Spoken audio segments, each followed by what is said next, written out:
Chapter 19, Killdeer Farm on the outskirts of Chokecherry. Casey clutched General P's handlebars as he navigated down the Killdeer Farm driveway. Irrigation sprinklers were in full blast and water filled ruts in the path, turning it into a slip and slide. Casey parked next to the barn doors. The sound of an axe cracking open a log rang in the air. He grabbed his pack and rounded the corner of the barn. Hondo swung his axe down and split a piece of wood, the axe sticking to a giant stump of a tree. The remains of a fallen log were on the trailer behind Hondo side by side. "What's up, Hondo?" "Casey Clay, how was your day?" Hondo ripped his axe out of the stump and rested it on his shoulder like a lumberjack. "Eventful." Casey unzipped his pack and placed his Kevlar vest and billy clubs on the stump. "Met with the owner of Outlaw Hunters and he bought me some new gear." Hondo set the axe down and inspected the gear. "I haven't worn one of these in years." He lifted the vest. "Fugitive recovery agent, so you accepted a position?" "Not yet. The owner said I could use it for a trial run on a skip that will interest you." "Look at these billy clubs." Hondo picked up the clubs and swung them in front of his body. "These are outstanding. Let's go to the dojo. I have some strikes I can teach you with the clubs. Put on the vest though. You must train how you fight." Finally, some strikes. Casey strapped the vest on and followed Hondo to the dojo. Hondo kept the clubs. A striped cat sprinted in front of them, chasing a mouse. The mouse squeezed into a crack under the dojo before the cat could catch him. Mouse 2, cat 0. "Tell me more about this skip." "He's more than just a skip. This one's personal. It's that guy who murdered Manito's mother." Hondo stopped and raised an eyebrow. "Really?" "Yeah, his name is Lancer Bass, but he goes by Gunner. He's an ex-Delta Force operator who skipped bail down in Texas after beating a guy to death. I'm gonna hunt him down and bring him to justice." "Come, we must put in extra training time today." Hondo opened the dojo's door. "I worked with the former Delta operator once at BIA. They are professional killers, the best America sends downrange." "That's what Chell Tivo told me. He's the owner and operator of Outlaw Hunters." "Yes, I've heard of him." Hondo moved within arm's reach of the punching bag. "Stand at my side and follow my lead. Get into the Jeet Kune Do ready position." Casey still had to think about his hand and feet position, but it didn't take as long as the first day to find his stance. "With the vest on, it feels like I'm gonna fall forward." "That's why we train with all our gear on. The vest will feel like a second skin with time and practice, and you pick two of the best weapons for Jeet Kune Do. Do you see how my hands are in the same position as before? The left in front of my face and my right down protecting my groin?" "Yes, except you're gripping the clubs instead of fanning out your arms." "That's right. As we talked about it in our last training section, and as you saw in the book, the reason you fan your hands out is so you can whip them into a fist as you strike your opponent. With clubs, it's the same concept except you're going to snap them into and through your opponent with the flick of your wrist, like this." Hondo swooped forward in a fury and smacked his right-hand club against the side of the bag. Powder flew from the other side of the bag. "Wow, that was fast." Casey mimicked him without the clubs. "Then you can add combos like this." Hondo fired the right club low at the bag, left club midsection, and right club high to finish. "You try." He handed the clubs to Casey. "One at a time, and then the combo." Casey spun the clubs in his hands and assumed the ready position. He flew forward and whipped the right club against the bag with a grunt. "Yes, speed and power." Hondo circled the bag. "Again, with the left club." Casey got back into position and struck the bag with his left club. "Good, now the combo." "1, 2, 3, you got this. Just pretend the bag is Gunner." He sprang forward and went low, mid, high, just like Hondo. The chain holding up the bag groaned. "Excellent. Remember, you're a coiled king cobra snake, ready to strike at any instant. Imagine your clubs are your fangs and you're going to penetrate through your prey." Casey repeated the combo with more speed and accuracy. "Continue practicing this combo." Hondo moved toward the door. "I must grab something from the house. I'll return soon." Once Hondo left, Casey glanced in the mirror past the punching bag. He liked the look of the black vest with the white Fugitive Recovery Agent letters. The clubs were cherry wood and they looked intimidating in his hands. He swung the clubs from the ready stance at the mirror and imagined being on the receiving end. He hummed the Bad Boys theme song from the TV show Cops as he glared at the mirror. What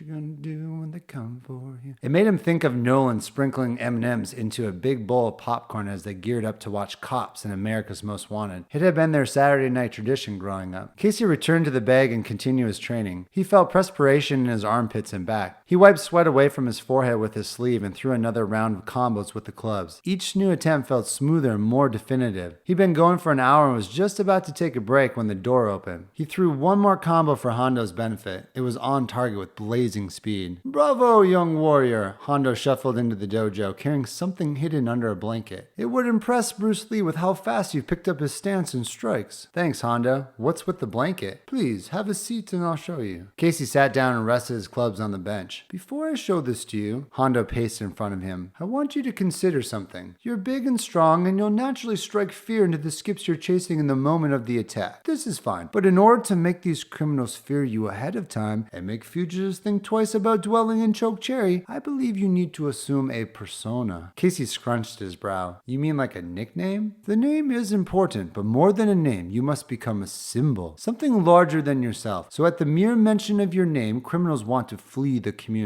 People like Gunner. This sounds like a trailer for a superhero movie. I'm dying of suspense over here. What's behind curtain one? Close your eyes and lean forward. Come on already. Just do it. Fine. Casey leaned forward with his eyes shut. Hondo threw the blanket aside and placed something on Casey's head. It felt like a winter bomber hat, but was as heavy as a motorcycle helmet. What is it? Keep your eyes closed and stand up to face the mirror. Casey stood and Hondo directed him by the elbow in front of the mirror. It feels a little furry. Open your eyes. Casey cracked his eyes open. What the hell is this? There was a helmet full of shaggy fur in his head with two horns sprouting out from the top. It reminded him of something for sale on the shelves at a Halloween Express store in October. I made it for you, from the remains of Manito's mother. I think I guessed your head size correct, but I can adjust if need be. How does it feel? That's disgusting. Casey ripped it off his head and handed it back to Hondo. No, it's not. I cleaned the remains and added a liner inside. It's no different from wearing a bomber. Humor me. Try it on again. Hondo thrust it back.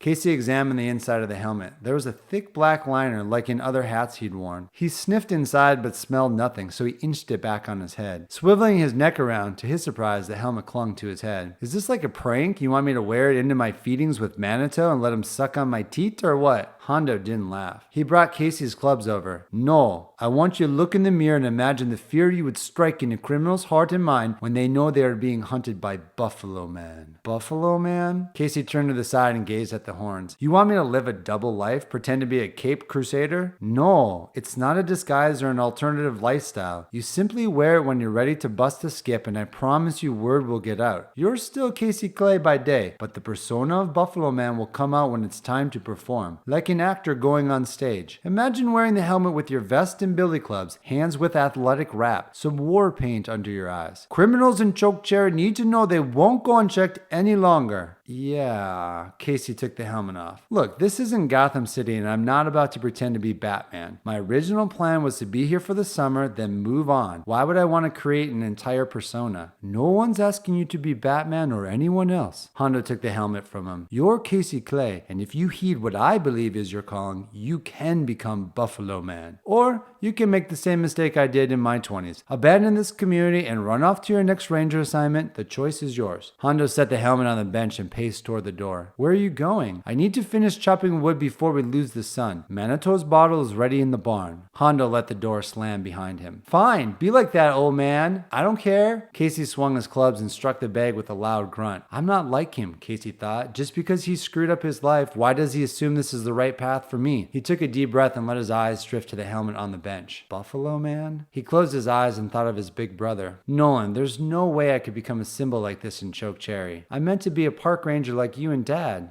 right?